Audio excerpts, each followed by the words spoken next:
제13장 태양의 그늘 사랑의 완성. 아라가 물러나고 새로운 궁실이 지어진 후 2년 30년 여름 4월 다시 한번 일식이 예고되었다. 과거 2번의 일식이 왕국을 뒤흔들었던 기억이 아직 생생했으나 이번에는 달랐다. 왕 혁거세와 왕비 아령의 얼굴에는 두려움 대신 고요하고 깊은 믿음이 자리하고 있었다. 왕국은 더 이상 하늘의 작은 변화에 휘둘리지 않을 만큼 성숙해진 것이다. 혁거세는 백성들의 동요를 막기 위해 일식을 왕과 왕비가 하늘의 제사를 올리는 신성한 시간으로 선포했다. 그리고 그날 두 사람은 오직 둘만이 들어설 수 있는 새로운 궁실로 향했다. 맑은 수정천장 너머로 하늘이 보이는 그들의 성역에서 두 사람은 예정된 어둠을 기다렸다. 정오가 가까워지고 세상의 빛이 서서히 희미해지기 시작했다. 궁실 안은 고요한 푸른 빛의 황혼에 잠겼다. 모든 소음이 사라지고 오직 두 사람의 고른 숨소리만이 공간을 채웠다. 두려움이 아닌 경이롭고 신비로운 분위기였다. 혁거세는 아령의 옷고름을 풀었다. 부드러운 비단이 바닥으로 흘러내리고 달빛과 어둠이 뒤섞인 그늘 속에서 그녀의 실루엣이 고요하게 빛났다. 그는 그녀의 어깨를 부드럽게 감싸 안으며 속삭였다. 보시오, 부인. 태양이 달의 품에 안기고 있어. 마치 내가 당신의 품에 안기듯이요. 아령은 그의 입술에 가볍게 입을 맞추며 답했다. 두려우신가요, 전하? 이 다가오는 어둠이. 혁거세는 그녀의 목덜미에 얼굴을 묻고 깊이 숨을 들이셨다. 그녀의 향기가 그의 폐부를 가득 채웠다. 아니요, 당신과 함께라면 저 어둠마저도 황홀할 뿐이요. 오히려 이 빛이 없는 시간이 당신의 모든 것을 더욱 선명하게 느끼게 하는군. 그는 그녀를 침상에 눕히고 그 곁에 나란히 누웠다. 두 사람은 수정천장을 통해 태양이 달에 의해 서서히 가려지는 광경을 지켜보았다. 태양의 빛이 한 조각 한 조각 사라질수록 세상은 더욱 고요하고 아득해졌다. 마침내 태양이 완전히 가려지고 검은 태양 둘레로 타오르는 은빛 코로나만이 신비롭게 빛을 발하는 순간이 찾아왔다. 세상의 모든 색이 사라지고 오직 신비로운 은빛만이 지배하는 찰나, 혁거세는 아령의 손을 굳게 잡고 그녀의 몸 위로 자신의 그림자를 드리웠다. 어둠 속에서 두 사람의 숨결이 하나로 섞여들었다. 세상의 빛이 완전히 사라진 그 순간, 오직 서로의 체온과 심장의 고동만이 유일한 현실이 되었다. 혁거세는 그녀의 귓가에 속삭였다. 당신의 이 깊은 어둠 속에서 나는 비로소 진정한 나의 빛을 찾는군, 부인.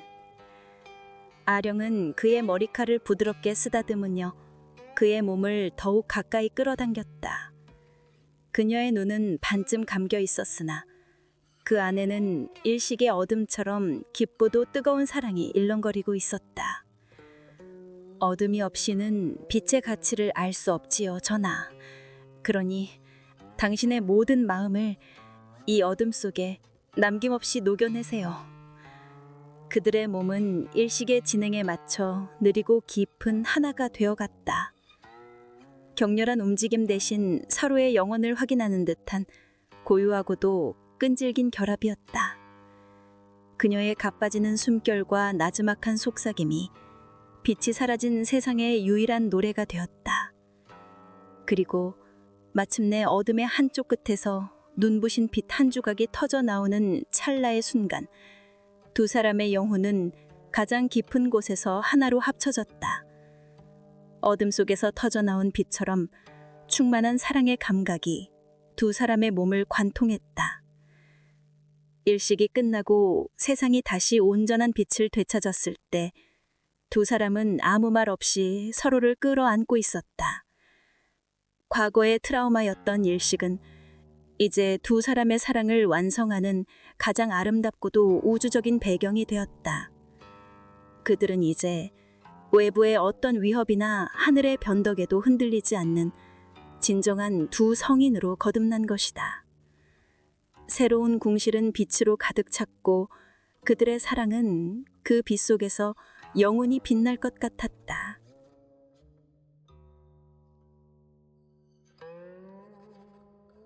제14장 문 잠그지 않는 나라. 일식이 지나가고 두 성인의 사랑이 온전히 하나가 된 후 서나벌에는 이전에 없던 평화가 깃들었다. 왕과 왕비의 조화로운 기운은 금성을 넘어 나라의 가장 먼 경계까지 따스한 햇살처럼 퍼져나갔다. 백성들의 얼굴에서는 그늘이 사라졌고 곳간에는 곡식이 가득 찼다. 사람들은 더 이상 서로를 시기하거나 의심하지 않았다. 왕과 왕비의 믿음이 백성들의 믿음이 된 까닭이었다. 바로 그 해 30살이었다. 북쪽의 낭랑에서 수천의 병사들이 날카로운 무게를 숨긴 채 밤을 틈타 서나벌의 국경을 넘었다. 그들의 목표는 풍요롭다는 소문이 자자한 남쪽 나라의 변경 마을을 약탈하는 것이었다. 낭랑의 군대를 이끄는 노련한 장수는 칠흑 같은 어둠 속에서 수신호를 보냈다. 병사들은 짐승처럼 소리 없이 마을을 향해 포위망을 좁혀갔다. 그런데 마을에 가까워질수록 이상한 점이 한두 가지가 아니었다. 맹수의 침입을 막기 위한 목책 하나 제대로 세워져 있지 않았고 집집마다 문은 활짝 열려 있었다. 심지어 마당에는 잘 익은 곡식들이 아무런 덮개도 없이 수북해 쌓여 달빛을 받고 있었다. 깊은 밤, 마을의 모든 것이 무방비하게 잠들어 있었다. 이곳은 함정인가? 부관의 물음에 장수는 고개를 저었다. 그의 눈에는 혼란이 가득했다. 함정이라면 이토록 태평할 수가 없다. 그는 정찰병을 보내 마을의 동태를 살피게 했다. 다음 날 아침, 정찰병들이 돌아와 보고했다. 장군님, 믿을 수가 없습니다. 저들은 밤새도록 문을 열어두고 잠을 잡니다. 곡식을 들판에 쌓아두고도 아무도 훔쳐가지 않습니다. 장수는 며칠을 더 지켜보았다. 그러나 결과는 같았다. 그가 본 것은 완벽한 신뢰와 평화 그 자체였다. 아이들은 들판에서 해가 질 때까지 뛰어놀았고 여인들은 냇가에서 평화롭게 빨래를 했다. 이곳에는 도둑도 싸움도 의심도 없었다. 마침내 장수는 모든 병사들을 모아놓고 말했다. 이곳의 백성들은 서로를 해하지 않는다. 가히 도가 살아있는 나라라 할 수 있다. 우리가 이런 곳을 몰래 습격한다면 우리는 군인이 아니라 도적대와 무엇이 다르겠는가? 부끄럽지 않은가? 병사들은 모두 고개를 숙였다. 그들은 결국 칼 한 번 뽑아보지 못하고 왔던 길을 되돌아갔다. 그날 밤 낭랑군이 자신들도 모르게 물러가던 바로 그 시각, 금성의 새로운 궁실, 혀끝하나 알령의 침전은 고요하고 따스한 온기로 가득 차 있었다. 낮 동안 나라를 돌보느라 지친 두 사람은 밤이 되면 서로의 존재 속에서 지친 영혼의 안식을 찾았다. 오늘따라 유난히 평온하게 느껴지는 밤이오, 부인. 혀끝에는 알령의 어깨에 편안히 기댄 채 나른하게 속삭였다. 알령은 그런 그의 머리를 부드럽게 쓰다듬으며 답했다. 백성들의 마음이 평온하기 때문이겠지요. 그들의 평온은 곧 당신의 평온이니까요. 아니, 나의 평온은 오직 당신에게서만 오는 것이오. 그는 고개를 들어 그녀의 입술에 부드럽게 입을 맞췄다. 그들의 사랑은 이제 격렬한 폭풍이 아니었다. 잔잔한 호수처럼 깊고 평온한 온기가 두 사람 사이를 오갔다. 그는 그녀의 눈을 보며 이 나라의 모든 것을 품은 그 깊은 눈동자 속에서 진정한 안식을 느꼈다. 내가 그대와 함께 있을 때 나는 비로소 이 나라 전체를 품고 있다는 것을 느끼오.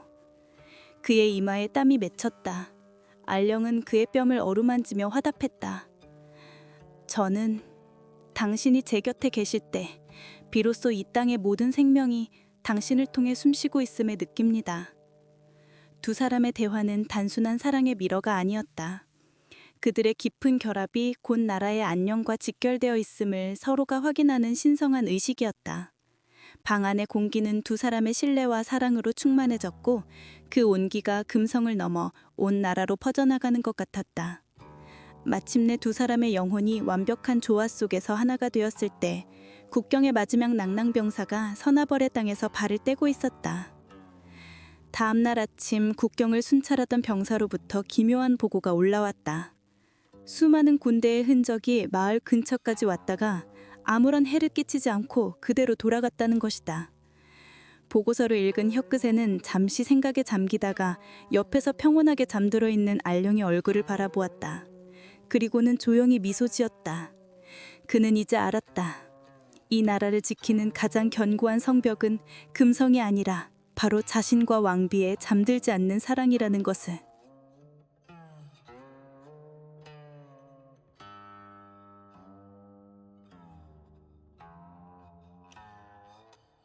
제15장 반쪽의 글을 새로운 씨앗. 세 번째 일식이 두 사람의 사랑을 완성한 후 2년. 서나벌은 태평성대 그 자체였다.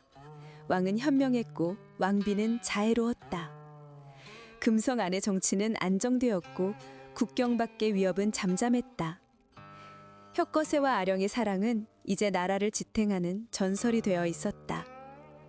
그러던 32년 가을 8월 궁의 청문관리가 또다시 일식을 예고했다. 하지만 이번에는 계기 일식이 아닌 태양의 3분의 2가량이 가려지는 부분 일식이었다. 보고를 받은 혁거세와 아령은 그저 고개를 끄덕일 뿐이었다.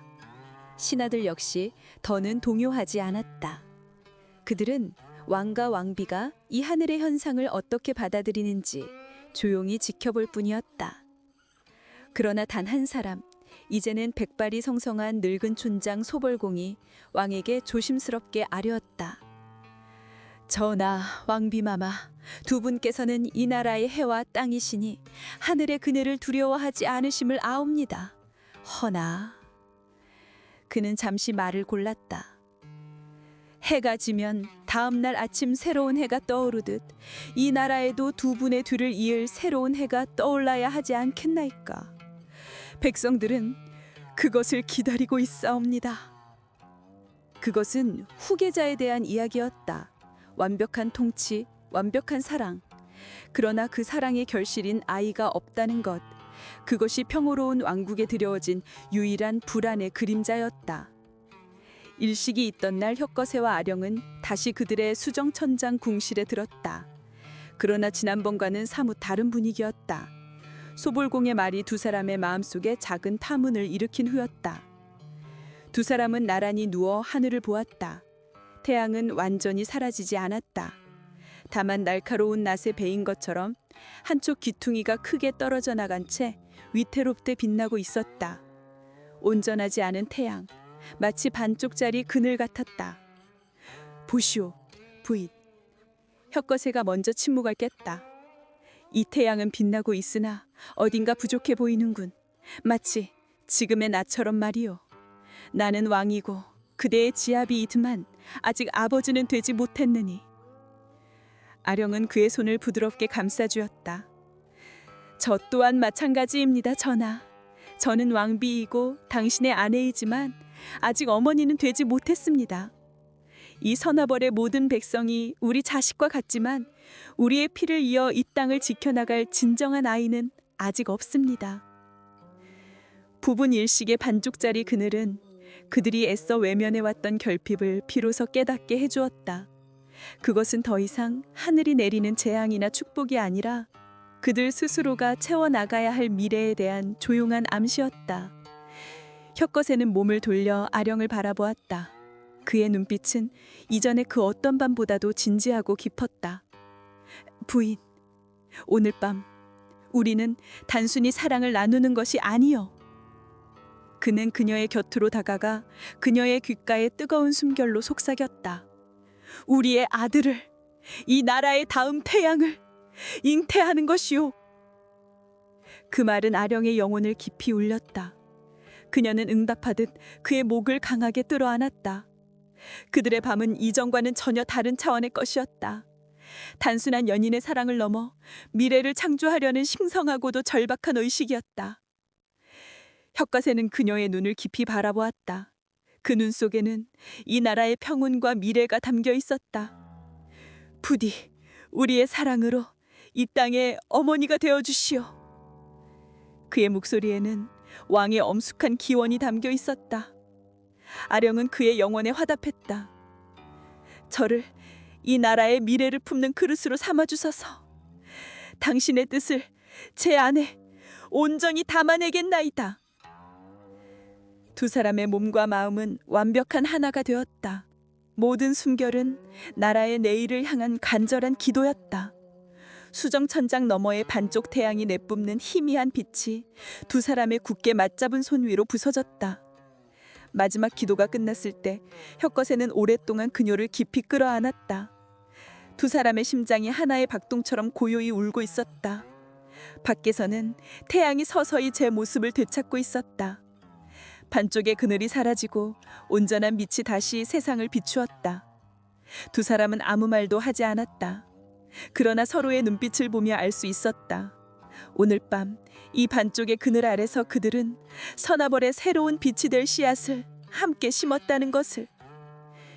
아령은 조용히 자신의 아랫배에 손을 얹었다. 그곳에서 아주 작은 새로운 우주가 시작되고 있었다.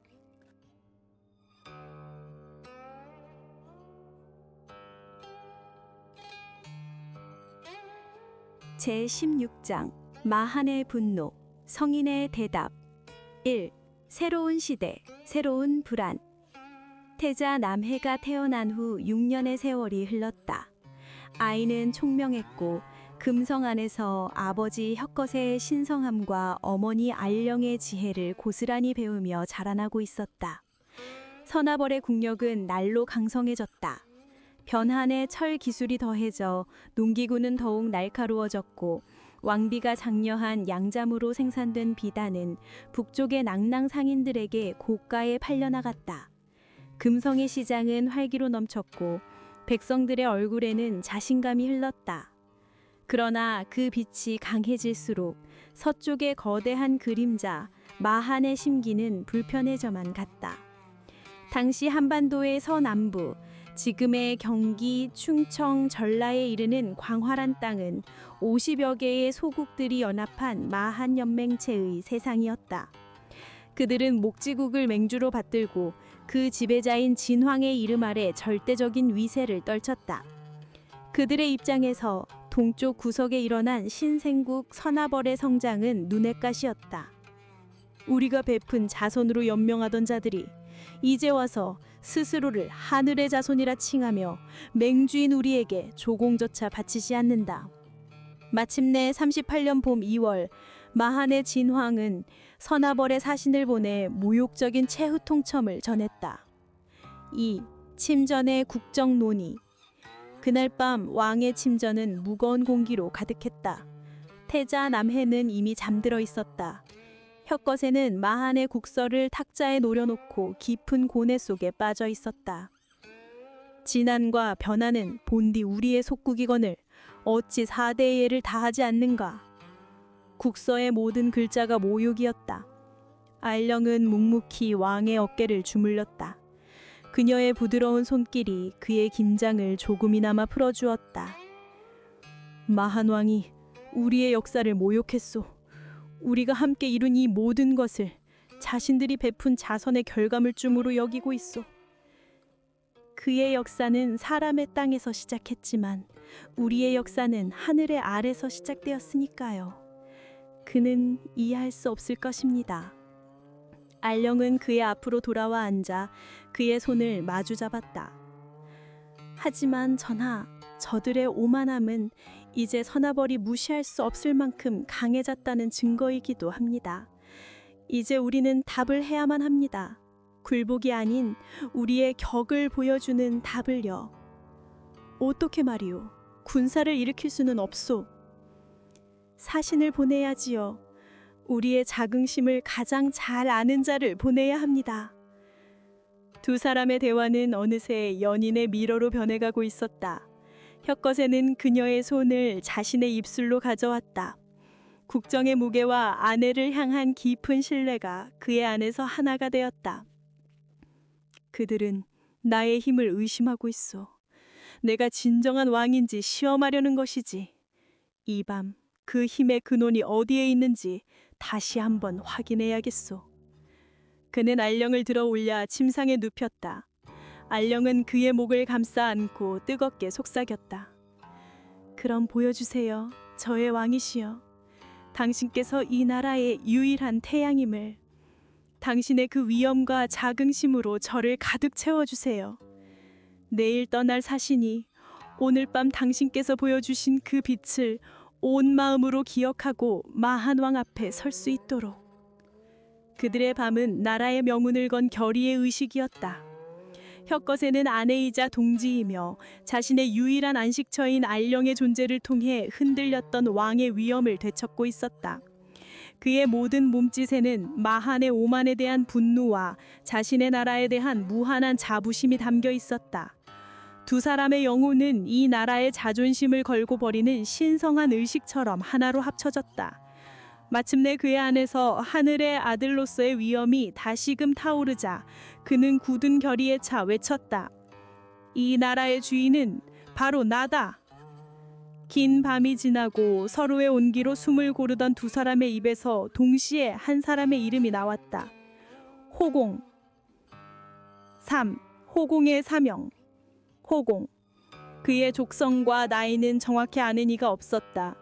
그는 아주 오래전 허리에 표주박을 차고 외의 바다를 건너온 이방인이었다. 그러나 그는 효껏의 신성함에 감화되어 선하벌에 완전히 동화되었고 왕의 가장 가까운 곳에서 그를 보자 해왔다. 효껏에는 호공을 불렀다. 그대가 마한으로 가야겠다. 그대만큼 우리의 이야기를 잘 아는 자가 없으니. 호공은 마한의 수도 목지국에 당도했다. 진왕이 호공을 보고 비웃었다. 동쪽의 왕은 보낼 사람이 없어 외인 노인을 보냈는가? 그러나 호공은 조금도 위축되지 않았다. 그는 허리를 꼿꼿이 세우고 자신의 왕과 왕비의 목소리를 빌려 답했다. 우리나라 선하벌은 두 성인께서 나라를 여신 이래 인사가 바르고 하늘이 조화로워 창고는 가득하고 백성은 서로 존경하며 겸양합니다. 지난해 남은 백성으로부터 변한과 낭낭 외인국 사람들까지 그 덕을 경외하지 않음이 없습니다. 그는 잠시 숨을 건 뒤 진왕의 눈을 똑바로 보며 말을 이었다. 우리의 왕께서는 하늘의 아들이십니다. 하늘이 스스로 주인을 정하여 내려왔거늘 어찌하여 사람의 땅을 빌렸다 논하십니까? 그럼에도 우리 왕께서 겸허한 마음으로 저를 보내 예를 갖추었는데 대왕께서는 도리어 군사로 겁박하시니 이 무슨 뜻입니까? 진왕은 그 당당한 기계와 논리에 분노하여 칼을 뽑아 그의 목을 치려 했지만 좌우 신하들이 말려 겨우 참았다. 호공은 무사히 돌아왔다. 비록 전생의 위협은 사라지지 않았지만 선하벌은 처음으로 맹주 마한을 상대로 자신들의 격을 증명해 보였다. 그날 밤 혁거세와 알령은 조용히 잠든 태자 남해의 얼굴을 바라보았다. 그들은 아들에게 그리고 이 나라의 미래에게 결코 부끄럽지 않은 부모이자 군주가 되었다.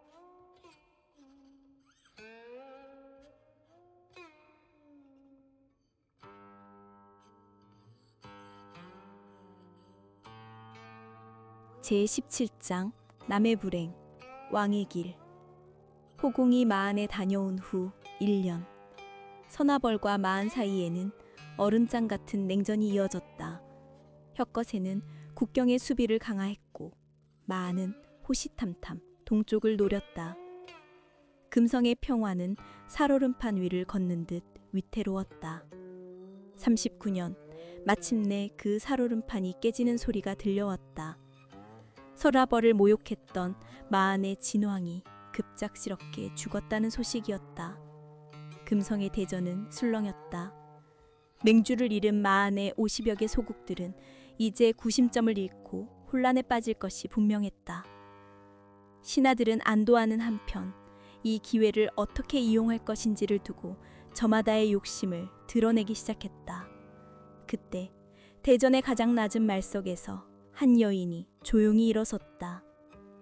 지난 거짓의식 사건으로 모든 권력을 잃고 죄인으로 유폐되었던 시녀 아라였다. 수년간의 유폐 생활은 그녀의 광기를 앗아간 대신 그 자리에 뱀과 같은 차가운 지성을 채워 넣었다. 전하, 그리고 현명하신 신료들이여. 아라의 목소리는 나직했으나 대전 전체를 휘어잡았다. 하늘이 우리에게 길을 열어주셨습니다. 지금 군사를 일으킨다면 우리는 지난날의 모욕을 갚고 단숨에 저대를 평정할 수 있을 것입니다. 이는 복수가 아니라 하늘이 내려주신 기회를 잡는 자만이 패자가 될 수 있다는 순리이옵니다. 그녀의 말은 냉혹했으나 거부할 수 없는 논리를 담고 있었다. 많은 신하들이 그녀의 말에 동조하며 고개를 끄덕였다. 남의 재앙은 곧 우리의 기회다. 그것이 난세를 살아가는 자들의 상식이었다. 그날 밤 왕의 침전에는 무거운 공기가 흘렀다. 혁것에는 아라의 제안으로 마음이 복잡했다.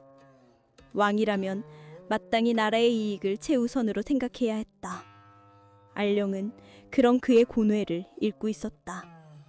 그녀는 잠든 태자 남해의 얼굴을 한번 쓸어보고는 혁거세의 곁으로 다가왔다. 정무에 지친 그의 무거운 갑옷을 벗기듯 그녀의 손길은 그의 어깨를 부드럽게 감쌌다. 오늘 아라의 말을 듣고 많은 것을 생각했소. 혁거세는 그의 손길에 몸을 맡긴 채 말했다. 왕으로서 나는 그의 말이 옳다고 생각했소. 허나 나의 마음은 그것이 길이 아니라고 말하고 있소. 늑대는 다친 사슴을 보면 기뻐하며 달려들지만 사람은 다친 이를 보면 측은지심을 느끼는 법이지요. 알령은 그의 몸을 침상에 누이고 그의 곁에 앉았다. 그녀는 그의 눈을 깊이 들여다보며 속삭였다. 당신은 늑대의 왕이십니까? 아니면 사람의 왕이십니까, 전하? 그녀의 질문은 그의 영혼을 파고들었다. 그녀는 천천히 그의 손을 잡고 자신의 심장이 뛰는 가슴에 가져다 댔다. 뜨겁고 부드러운 온기가 그의 혼란을 녹여내리는 듯했다. 아라가 말하는 길은 힘으로 지배하는 늑대의 길입니다. 그 길의 끝에는 더 강한 늑대에게 잡아먹히는 운명만이 기다리고 있지요. 하지만 당신과 제가 걸어온 길은 다릅니다. 우리는 힘이 아닌 덕으로 사람을 품었습니다. 그것이 우리의 힘입니다. 그녀의 목소리는 단순한 위로가 아니었다.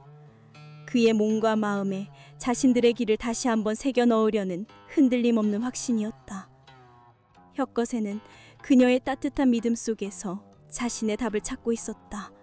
그럼 우리가 틀리지 않았다는 것을 나에게 다시 한번 깨닫게 해주시오, 부인. 그의 목소리는 흔들리고 있었다. 알령은 그의 귓가에 뜨겁게 속삭였다. 증명해 드리지요. 칼을 들고 빼앗는 자보다 상처를 보듬고 생명을 품는 자가 얼마나 더 강한지를. 그녀는 그의 이마에 부드럽게 입을 맞추었다. 그것은 연인의 입맞춤을 넘어 흔들리는 왕에게 확신을 불어넣는 여왕의 신성한 축복과도 같았다. 혁거세는 그녀의 품에 안겨 비로소 마음의 평온을 되찾았다. 그들의 밤은 단순한 위로를 넘어 두 사람의 통치 철학이 완성되는 순간이었다. 다음날 아침 혁거세는 대전에 섰다. 그의 얼굴에는 더 이상 고뇌의 흔적이 없었다. 그는 아라를 포함한 모든 신하들을 둘러보며 말했다. 남의 재앙을 다행으로 삼는 것은 어질지 못한 일이다.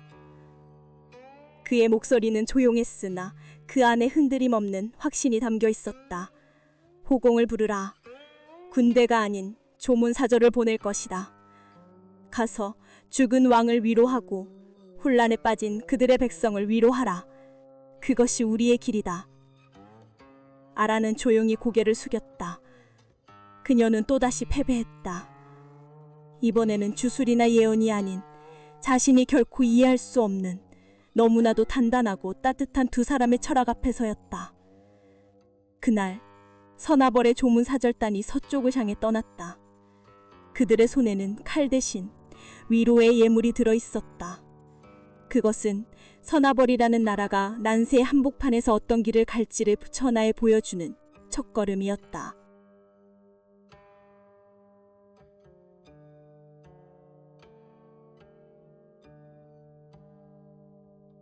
제18장 남쪽의 호랑이 새로운 시대의 개막. 태자 남해가 태어나고 서나벌이 마한의 위협을 지혜롭게 넘긴 후 10여 년의 세월이 흘렀다. 혁거세와 알령의 통치는 원숙기에 접어들었다. 그들의 사랑은 이제 뜨거운 불꽃이 아니라 꺼지지 않는 화롯불처럼 은은하고 따뜻하게 나라 전체를 덮이고 있었다. 금성은 더 이상 감옥이 아니었다. 그것은 외부의 혼란으로부터 백성들을 지키고 안에서는 평화와 풍요를 숙성시키는 단단한 그릇이었다. 그러나 그 그릇 밖의 세상은 쉼없이 변화하고 있었다.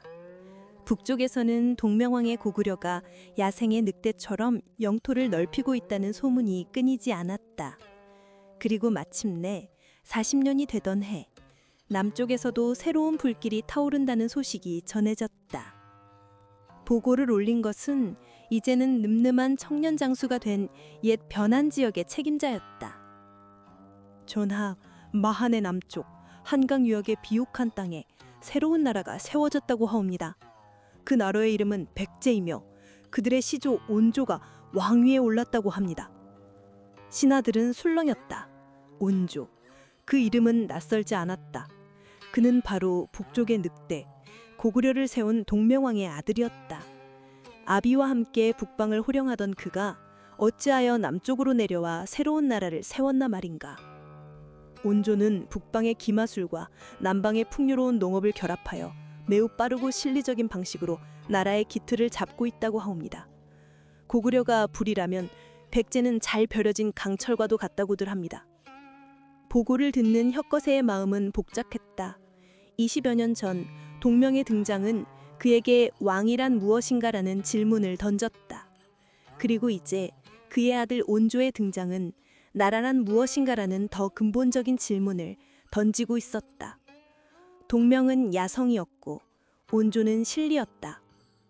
그렇다면 나, 혁거세는 무엇인가? 나의 나라 서나벌은 무엇으로 저들과 맞서야 하는가? 그는 처음으로 자신의 신성함만으론 부족할지도 모른다는 생각을 했다. 그날 밤 혁거세는 잠 못 이루고 금성의 가장 높은 성벽 위를 거닐었다. 밤의 장막 아래 평화롭게 잠든 자신의 나라가 한없이 작고 연약하게 느껴졌다. 저 멀리 북쪽과 남쪽에서 포용하는 두 마리의 맹수 사이에 낀 고요한 초원 같았다.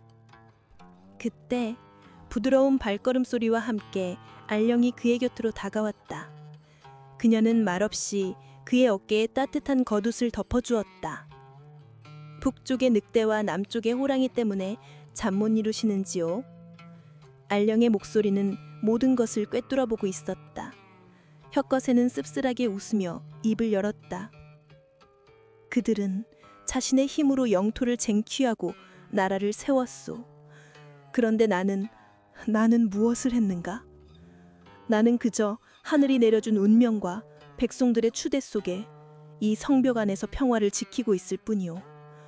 내가 과연 저들과 어깨를 나란히 할 자격이 있는 왕일까? 그것은 한 나라의 군주가 아닌 한 남자로서의 솔직한 고백이었다. 알령은 그의 손을 잡았다. 전하, 잠시 저와 함께 가실 곳이 있습니다. 알령이 그를 이끈 곳은 그들의 침전이 아닌 태자 남해가 잠들어 있는 궁의 가장 조용한 전각이었다. 문을 열자 달빛 아래서 새근새근 잠든 아들의 평화로운 얼굴이 보였다. 두 사람은 오랫동안 말없이 그 모습을 지켜보았다. 얼마나 지났을까? 알령이 속삭이듯 말했다. 늑대는 이빨로 자신의 강함을 증명하고 호랑이는 발톱으로 자신의 영토를 지킵니다. 그들은 빼앗고 정복하고 굴복시킵니다. 하지만 우리는 무엇을 했나이까, 전하? 그녀는 잠든 아들을 가리켰다. 우리는 미래를 낳았습니다. 우리는 이 아이가 두려움 없이 잠들 수 있는 평화로운 둥지를 만들었습니다. 그들의 힘이 빼앗는 힘이라면 우리의 힘은 지키는 힘이고 키워내는 힘입니다. 어느 쪽이 더 위대한 힘이라고 생각하십니까? 혁거세는 아들의 얼굴과 그런 아들을 사랑스럽게 바라보는 아내의 얼굴을 번갈아 보았다. 그의 마음을 짓누르던 불안의 그림자가 서서히 걷히고 있었다. 그의 길은, 그의 힘은 결코 저들과 비교할 수 있는 종류의 것이 아니었다.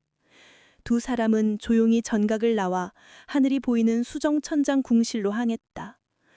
그들은 침상에 나란히 앉아 밤하늘의 별들을 바라보았다. 그대의 말이 맞소, 부인. 혁것에는 알령의 손을 굳게 잡았다. 나는 늑대도 아니고 호랑이도 아니오. 나는 그 모든 것을 품는 하늘이자 나의 백성과 나의 가죽을 지키는 아버지요. 나의 길은 이 금성 안에 당신과 나의 아들 곁에 있었군. 그의 목소리에는 이제 흔들림 없는 확신이 담겨 있었다. 알령은 그의 어깨에 조용히 머리를 기댔다. 두 사람의 영혼은 그 어느 때보다도 깊고 완전하게 하나가 되어 있었다. 다음 날 아침, 혁것에는 신하들을 소집했다. 그의 얼굴에는 지난밤의 고됨이 대신 태양과 같은 온화하고도 강한 빛이 감돌고 있었다. 북쪽에 고구려가 있고 남쪽에 백제가 일어났으니 이제 진정한 사만의 시대가 열렸다. 우리는 그들과 경쟁하되 우리의 방식을 잃지 않을 것이다. 우리는 칼이 아닌 덕으로, 정복이 아닌 풍요로 이 땅의 진정한 주인이 누구인지를 증명할 것이다. 그것은 서나벌이 신라라는 이름으로 다시 태어나는 순간을 알리는 선언과도 같았다. 새로운 시대가 마침내 막을 올리고 있었다.